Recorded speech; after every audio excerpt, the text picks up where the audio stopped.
Jangan lupa like dan subscribe ya teman-teman. Aku kan dengar dari orang nih, makanya nggak tahu benar atau enggak. Mau nanya kalau dosa yang nggak bisa diampuni Tuhan itu, apakah mencaci maki Roh Kudus itu benar atau enggak? Bukan mencaci maki Roh Kudus, tapi menghujat Roh Kudus. Itu yang tidak akan terampuni.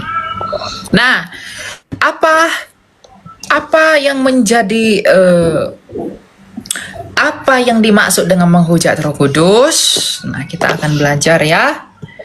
Menghujat Roh Kudus adalah dosa yang tidak terampuni. Apakah kita sudah melakukan dosa sehingga kita tidak diampuni, begitu ya? Nah, kita belajar ya. Teman-teman perhatikan apa yang dimaksud dengan menghujat Roh Kudus. Ini adalah satu-satunya dosa yang tidak terampuni. Ini satu-satunya dosa yang mendatangkan maut, ya. Nah, kita lihat ya. Menghujat Roh Kudus itu seperti apa? Kita lihat dalam Matius 12 ayat 22, ayat 31 dan 32. Dikatakan begini. Sebab itu aku berkata kepadamu, segala dosa dan hujat manusia akan diampuni, tetapi hujat terhadap Roh Kudus tidak akan diampuni. Apabila seorang mengucapkan sesuatu menentang anak manusia, ia akan diampuni. Tapi jika ia menentang Roh Kudus, ia tidak akan diampuni. Di dunia ini tidak, dan di dunia yang akan pun tidak. Nah, jadi maksud menghujat Roh Kudus ini. Jadi di dalam perikop keseluruhan ini, konteksnya kita perhatikan dulu bahwa pada masa itu Tuhan Yesus sedang melakukan pengusiran setan. Jadi Tuhan Yesus ini bermujizat. Nah, orang-orang Farisi datang ke Galilea, lalu mereka melihat Tuhan Yesus melakukan mujizat yang luar biasa. Nah, Roh Kudus itu menerangi hati orang Farisi. Roh Kudus itu menyadarkan orang Farisi bahwa Yesus adalah Mesias melalui mujizat yang dia lakukan. Jadi Roh Kudus ini datang ke hati orang Farisi, mengatakan kepada Yesus, kepada orang Farisi ini bahwa itulah Yesus Mesias itu melalui mujizat yang dia perbuat. Tetapi hati orang Farisi menyangkali apa kesaksian Roh Kudus dalam hati mereka dengan berkata, dengan Beelzebul penghulu setan ia mengusir setan. Kesimpulannya, menghujat Roh Kudus itu adalah menolak untuk percaya kepada Yesus dan orang Kristen yang murtad sampai mati. Jadi menghujat Roh Kudus adalah menolak untuk percaya Yesus karena apa? Roh Kudus itu datang untuk menginjili seluruh dunia. Roh Kudus itu datang untuk menyadarkan kamu, mengajak kamu untuk percaya kepada Yesus agar kamu diselamatkan. Dalam Kisah Rasul 4 ayat 12 dikatakan, tidak ada keselamatan selain di dalam Yesus. Nah, Roh Kudus ini datang untuk mengajak kita percaya kepada Yesus yang adalah satu-satunya keselamatan itu. Nah, kalau kita menolak ajakan Roh Kudus untuk percaya kepada Yesus, maka tidak ada lagi jalan keselamatan. Maka kita akan binasa di dalam dosa-dosa kita. Itulah dosa yang tidak terampuni. Lalu orang yang murtad, orang yang meninggalkan Yesus, lalu menyangkali Yesus dengan kebencian dalam hatinya sampai mati. Ya. Nah, orang itu tidak akan diselamatkan. Gitu. Itulah dosa yang tidak terampuni. Apakah orang Kristen bisa menghujat Roh Kudus? Tidak bisa. Orang yang menghujat Roh Kudus adalah orang-orang yang diterangi Roh Kudus tapi tidak mau percaya, dan orang-orang yang tidak sungguh percaya menjadi Kristen. Kalau ada orang murtad berarti dia bukan Kristen. Nah, gitu. Dosa kita yang lain-lain apakah diampuni? Kita akan diampuni, tapi menghujat Roh Kudus tidak akan pernah terampuni. Gitu ya, paham ya? Iya ya, paham Kak. Oke, Ya. Makasih ya. Oke, thank you ya. Thank you, Tuhan Yesus memberkati. Ya, God bless you. Jadi mengerti ya arti menghujat Roh Kudus itu apa. Jadi jangan disalahpahami lagi. Mau tanya ini, apa namanya? Agama yang tertua menurut Kak Elia siapa? Agama yang tertua? Mungkin kalau di dunia ini mungkin Hindu ya. Kalau keagamaan yang tertua itu mungkin Hindu. Gitu. Terus kalau secara logika aku kan agama yang tertua itu berarti agama yang pertama kali ada, otomatis baru adalah agama-agama baru, bener nggak? Nah, terus kenapa agama baru ini datang tidak, gimana maksudnya, tidak mengikuti agama yang tertua aja?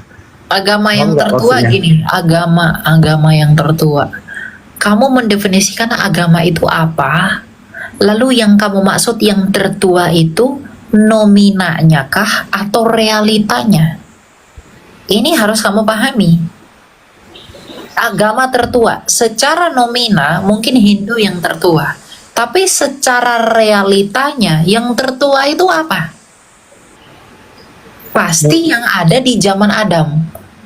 Nah, di zamannya Adam apa janji yang diberikan kepada Adam? Kan Mesias.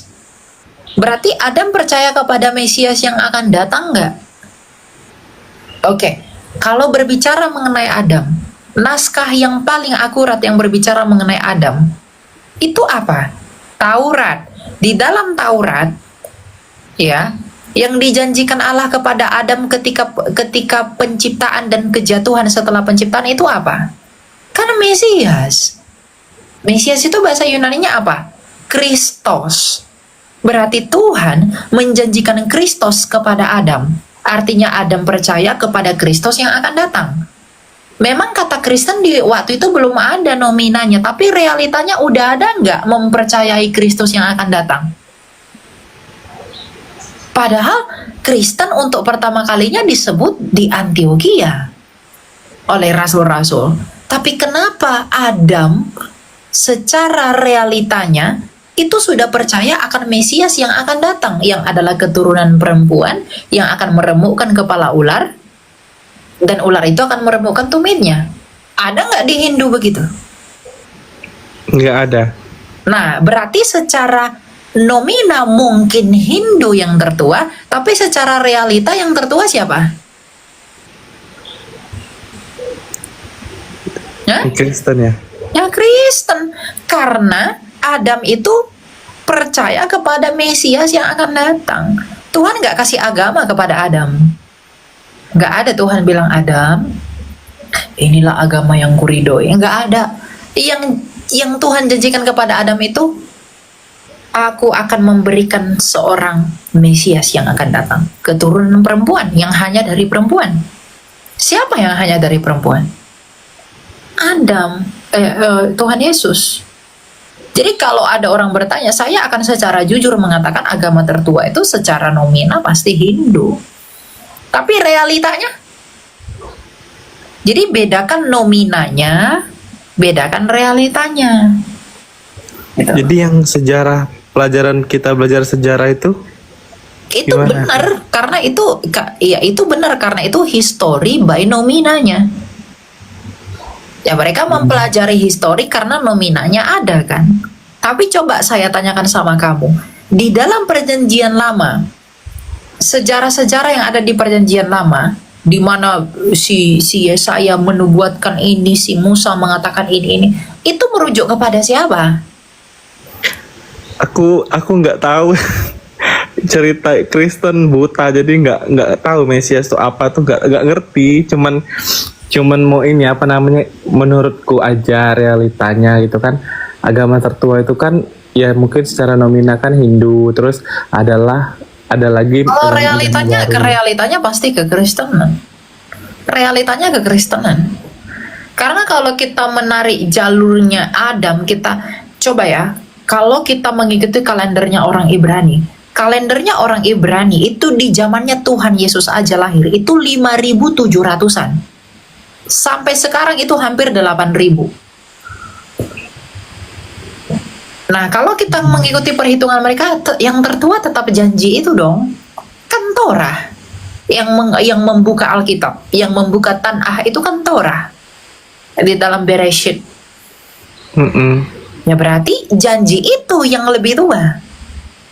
Nah, janji itu meskipun tidak ada istilah dari janji itu, tapi realita janji itu kan tergenapi 2000 tahun setelahnya. Siapa itu?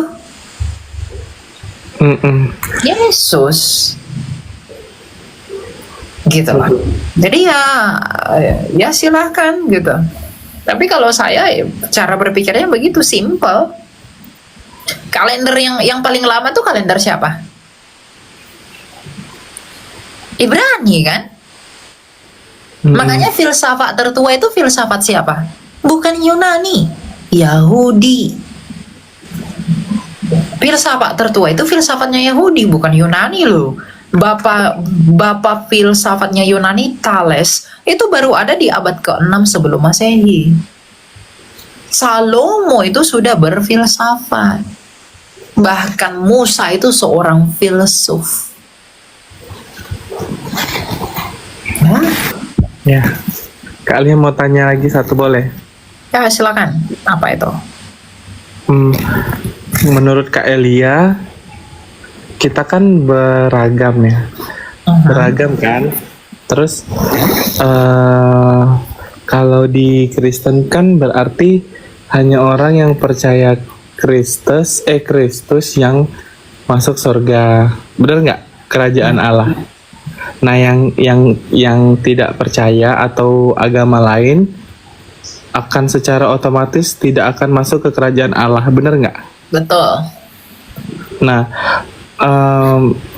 apakah ada contoh di agama lain, terus dia tuh kayak kusuk, terus tuh dia rajin dan segala macam, apakah masih tidak bisa ditolong oleh Tuhan gitu? Oke, sekarang saya tanya begini, sebaik-baiknya orang dia punya dosa atau enggak? Kayaknya ada, kan nggak ada manusia yang suci. Betul. Jadi sebaik-baiknya orang dia pasti punya dosa. Nah, upah dosa itu apa? Itu kematian. Jadi begini loh, kami orang Kristen menginjili kalian itu bukan karena aduh biar saya dapat upah, biar saya mengambil keuntungan dari kamu. No. Kita memberitakan Injil itu sebagai cara kita untuk memberitahu bahwa lihatlah kamu ini, kamu sedang di dalam kematian. Maka kamu harus percaya kepada Dia yang telah mengalahkan kematian. Siapa yang telah mengalahkan kematian? Yesus Kristus. Melalui apa? Kebangkitannya. Ada nggak pribadi yang bangkit selain Kristus dalam sejarah? Tidak ada. Hanya Dia saja. Yang artinya kalau Dia saja bisa mengalahkan kematian itu, lalu mengapa kita yang pasti mati itu tidak beriman kepada Dia yang hidup kembali? Gitu loh. Jadi kita itu percaya, makanya saya selalu bilang sama orang, tujuan kamu bertuhan itu apa? Kamu baik, oke, kamu baik. Tapi kamu punya dosa. Kalau kamu berharap Tuhan mengupahimu sorga karena perbuatan baikmu, lalu bagaimana dengan kejahatanmu? Apakah Tuhan tidak mengupahinya juga dengan kematian? Lalu bagaimana porsinya? Oh, ada orang berkata, tapi kok dicuci dulu di neraka? Dosa-dosanya dibersihkan dulu, dicuci dulu, baru nanti setelah bersih ke sorga. Di mana keadilannya kalau begitu? Kamu dicuci untuk sementara waktu karena dosamu, tapi kamu menikmati sorga untuk selama-lamanya karena perbuatan baikmu. Padahal perbuatan baikmu juga hanya sedikit, perbuatan jahatmu juga hanya sedikit. Dan kamu melakukan yang baik dan yang jahat dalam kurun waktu tertentu. Tapi mengapa Tuhan mengupahi kejahatanmu dengan neraka hanya dengan sekian waktu, tapi memberimu kekekalan atau sorga dengan waktu yang lebih panjang? Di mana keadilannya kalau begitu? Jadi kalau ada orang mengatakan kami dicuci dulu di sorga, di neraka baru kami masuk sorga, itu bukan keadilan. Itu enggak keadilan Allah. Karena kamu menikmati sorga untuk selama-lamanya, untuk perbuatan baikmu yang kamu nggak lakukan selama-lamanya.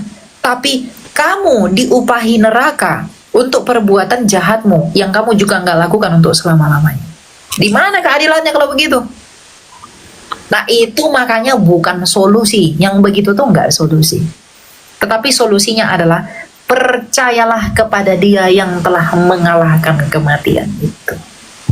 Yohanes 10 ayat 17, Tuhan Yesus berkata, Aku memberikan nyawaku bagi domba-dombaku, dan tak seorang pun yang mengambilnya daripadaku. Yohanes 14 ayat 6 berkata, Akulah jalan dan kebenaran dan hidup. Kenapa Tuhan Yesus mati? Dia mau membuktikan ucapannya yang mengatakan akulah kebangkitan dan hidup. Tuhan Yesus tuh mau bilang begini, kamu sudah mati, tapi lihatlah aku akan mati dan aku akan bangkit lagi untuk membuktikan kepadamu bahwa maut dan kematian itu tidak berkuasa atas aku. Maka ketika kamu beriman kepadaku, aku akan melakukan hal yang sama kepada kamu. Nah, ketika orang menolak Yesus, itu wujud dan bukti apa? Bukti bahwa dia menyombongkan diri. Dia berusaha untuk mencapai Allah karena kekuatannya. Jadi, sebaik apapun orang, sehebat apapun orang di luar Yesus, dia mungkin hebat di mata dunia. Tapi apakah dia hebat di mata Allah? Kamu misalnya punya kesalahan. Kamu melanggar lalu lintas. Lalu hakim itu akan berkata, benarkah Ricky, kamu telah melanggar lalu lintas? Betul yang mulia, saya telah melanggar lalu lintas. Tapi jangan lupa yang mulia, saya telah berbuat baik. Cucu. Menurutmu, apakah hakim itu akan melepaskanmu dari dakwaannya? No. Gak peduli sebanyak apa perbuatan baikmu, kesalahanmu tetaplah dihukum. Allah pun begitu. Kalau dia hanya memaafkan begitu aja, berarti dia bukan adil, gitu loh. Nah, makanya dari semua yang telah ada di semesta ini, siapakah yang menjadi jawaban atas itu? Tanpa menafikan apapun, saya harus mengatakan, it's only Jesus Christ. Karena kisahnya Kristus itu bukan dongeng, itu nyata. Dia bangkit, hidup kembali, naik ke surga 40 hari, itu ada sejarahnya. Dan sejarahnya itu bukan yang katanya, enggak. Kamu bisa cek sampai sekarang. Kamu ada uji sains, metodologi, apa segala macam. You can search that. Kamu bisa mencari itu lebih dalam. Itulah mengapa saya harus selalu mengatakan, tidak ada yang lebih besar daripada Kristus. Tidak ada yang lebih berharga daripada Kristus. Tidak ada yang lebih mahal daripada Dia. Gitu. Iya, tapi ini apa namanya? Kalau udah dijelasin tadi kan kami ini yang mungkin bukan tidak percaya, tapi kan dipengaruhi oleh faktor keturunan dari satu agama tertentu. Terus kami tidak diajarkan lagi kan. Jadi akan semakin banyak dong yang apa namanya tidak percaya akan Yesus karena kami dilahirkan terus kami tumbuh. Nggak bisa begitu. Kamu sudah mendengarkan Injil ini, kamu sudah mendengarnya dari saya. Dan jadi kalau kamu tetap menolak, kamu nggak punya alasan di hari penghakiman. Ketika kamu berdiri di hadapan hakim itu, kamu nggak akan bilang, Tuhan, aku belum pernah mendengarkan kabar keselamatan itu. Kamu nggak akan punya alasan untuk mengatakan itu. Karena kamu hari ini sudah mendengarnya dari Elia. Makanya untuk itulah Tuhan Yesus dalam Matius 28 ayat 18-19 dia berkata apa? Pergilah ke seluruh bangsa, jadikanlah semua bangsa muridku, baptislah mereka di dalam nama Bapa dan Anak dan Roh Kudus. Itu Tuhan Yesus perintahkan sesuai dengan kehendak Allah, bahwa kehendak Allah adalah mengkehendaki semua orang diselamatkan di dalam siapa?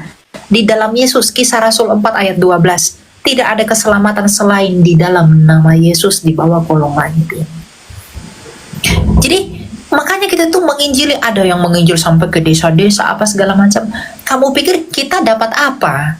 Kita dapat duit gitu.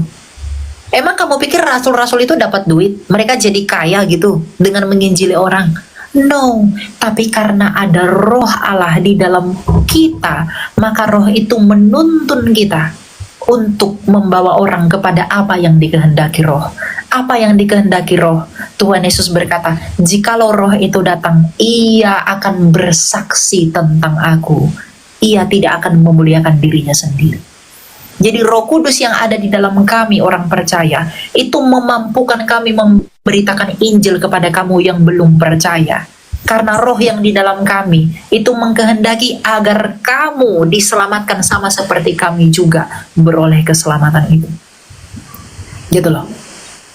Jadi kami memang dipanggil untuk menginjili orang, brother. Kita nggak dapat apa yang kita dapat. Ya mungkin kita dapat keuntungan-keuntungan tertentu, tapi setimpal nggak itu dengan kehinaan yang kita peroleh? Tapi justru Tuhan Yesus mengatakan bahwa kamu harus berbahagia oleh karenanya. Lagi pula begini, satu-satunya ajaran di dunia ini yang menentang human desires itu hanya kekristenan. Ada nggak ajaran seperti Kristen yang diajarkan oleh Tuhan Yesus? Kasihilah musuhmu, ampunilah segala sesuatu. Jangan membalas kejahatan dengan kejahatan. Itu menentang keinginan daging kita. Itu menentang dosa-dosa kita loh. Kalau memang kekristenan itu tahayul, dia akan dibuat sedemikian rupa untuk memuaskan telinga manusia. Tapi apakah kekristenan memuaskan telinga manusia? Tidak. Dia malah menghajar, menegur habis-habisan, menelanjangi keberdosaan kita, agar kita sadar dan mengakui bahwa ketidaksempurnaanku harus menuntun aku agar disempurnakan dan dibenarkan oleh karena iman kepada Kristus. Makanya kami rajin menginjili orang. Kami banyak yang gak takut mati di dalam penginjilan. Kenapa? Karena itu panggilan kami. Roh itu yang memampukan kami untuk bersaksi mengenai siapa? Mengenai Kristus. Jadi kamu sudah mendengar Injil sekarang ini, jadi kamu tidak punya alasan untuk mengatakan aku belum mendengarnya. Ya, saya memanggil kamu untuk percaya. Masalah kamu percaya, saya nggak punya hak mengkristenkan kamu. Ya, tetapi karena kamu telah mendengar kabar ini, doa saya adalah kamu dipanggil untuk bersatu di dalam yang ilahi melalui Kristus. Tapi kalaupun kamu menolaknya, maka penolakanmu itulah yang akan menghakimi kamu. Tapi berat loh itu, Kak. Ya, Itu kan enggak, kalau- saya enggak meminta kamu yang lain-lain. Kamu bilang Iya. kamu berat karena agama Enggak, kamu. bukan. Ini maksudnya gini. Kalau itu kan keluarga gimana responnya? Terus ini kok komennya ini Injil dibaptis itu apa baptis? Ya, baptis itu kamu dipersatukan dengan Kristus di dalam baptisan. Oh, gereja. Ya, dibaptis dalam air. Hmm. Baptis dengan air. Kalau orang mau jadi Kristen itu, mau mengikuti Yesus, dia harus dibaptis. Dibaptis itu dia dibaptiskan di dalam air. Itu untuk keselamatan gitu loh. Kalau kamu bilang gimana orang tua apa segala macem dan lain-lain, ya kalau kamu lebih memikirkan keselamatan tubuhmu daripada keselamatan jiwamu, ya itu urusan kamu gitu loh. Karena saya lihat banyak orang juga, orang yang dulunya bukan Kristen sangat dibenci orang tuanya karena jadi Kristen, tapi pada akhirnya orang tuanya mengasihi dan menerima dia ketika dia sudah menjadi Kristen. Kenapa? Karena buah-buah hidupnya itu berbicara tentang siapa dia. Makanya orang jadi Kristen itu berbicara tentang pertobatan. Penolakan oleh dunia itu biasa. Yesus Kristus kami saja itu ditolak oleh dunia ini, padahal dia yang punya dunia ini. Kalau dia saja ditolak oleh ciptaannya sendiri yang dia buat, adakah alasan bagi kita untuk merengek kalau orang tua kita menolak kita? Ingat, orang tua kita menolak kita, keluarga kita menolak kita, karena itu adalah dunia. Tetapi Allah tidak pernah menolak kita, karena dia memanggil semua orang untuk kembali kepada dia di dalam kasih-Nya itu. Gitu. Jadi kamu sudah mengerti, kamu sudah paham Injil itu ya begini. Inti Injil itu saya udah kasih tahu ke kamu tadi, kebangkitan itu.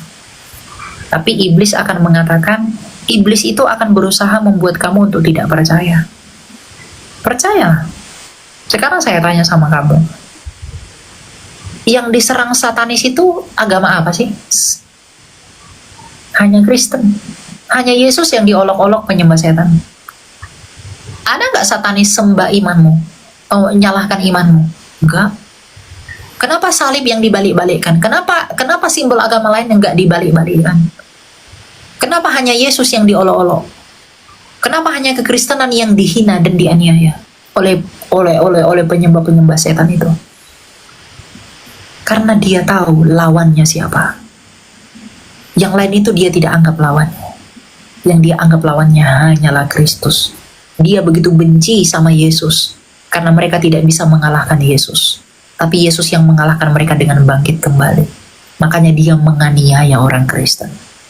Karena dia tidak bisa menganiaya Allah, maka dia menganiaya hak miliknya Allah yang dikasihi Allah, yaitu orang Kristen. Gak ada yang diserang satanis itu, gak ada yang nyerang agama lain selain Kristen. Hanya Kristen yang dia serang. Kami yang sangat dijelek-jelekkan sama mereka. Gak percaya? Cari tahu sendiri. Ada gak yang dilawan mereka selain kami? Gak ada.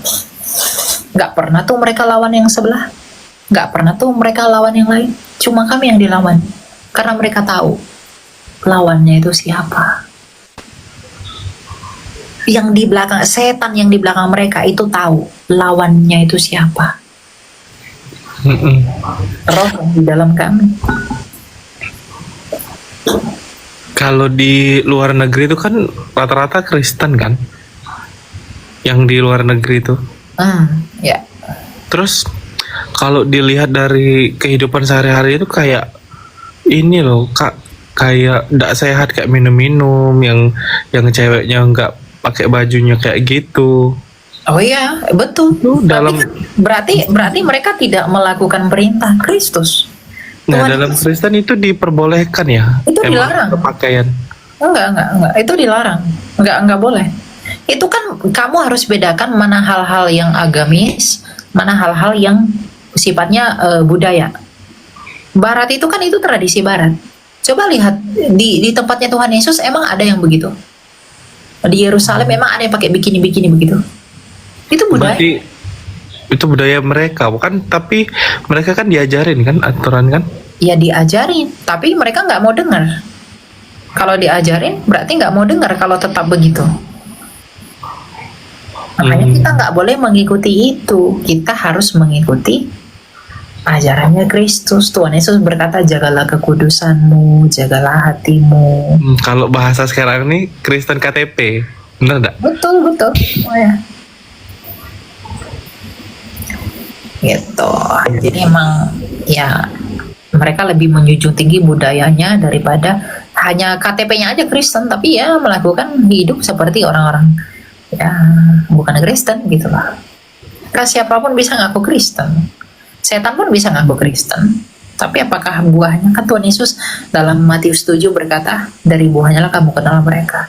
Kalau kita melihat begitu gaya mereka ya, berarti mereka bukan Kristen sejati. Tapi mencoreng citra Kristen ya itu tuh. Ya mereka akan dituntut di penghakiman, di hari penghakiman untuk itu. Itu bukan urusan kita, itu urusan dia dengan Tuhan. Tuhan yang akan menghakimi dia, bukan saya. Saya nggak berhak menghakimi, tapi Firman yang menghakimi mereka.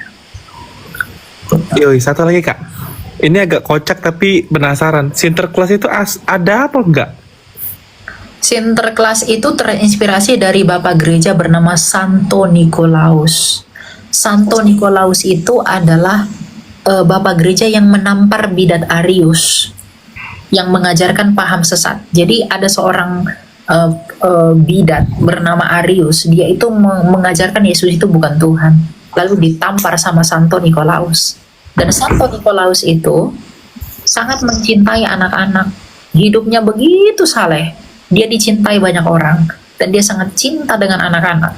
Makanya cintanya dia kepada anak-anak itu dihargai dan dihormati dengan figur Sinterklas. Makanya Sinterklas itu identik dengan anak-anak. Hadiah lah, kado-kado, apa segala macam.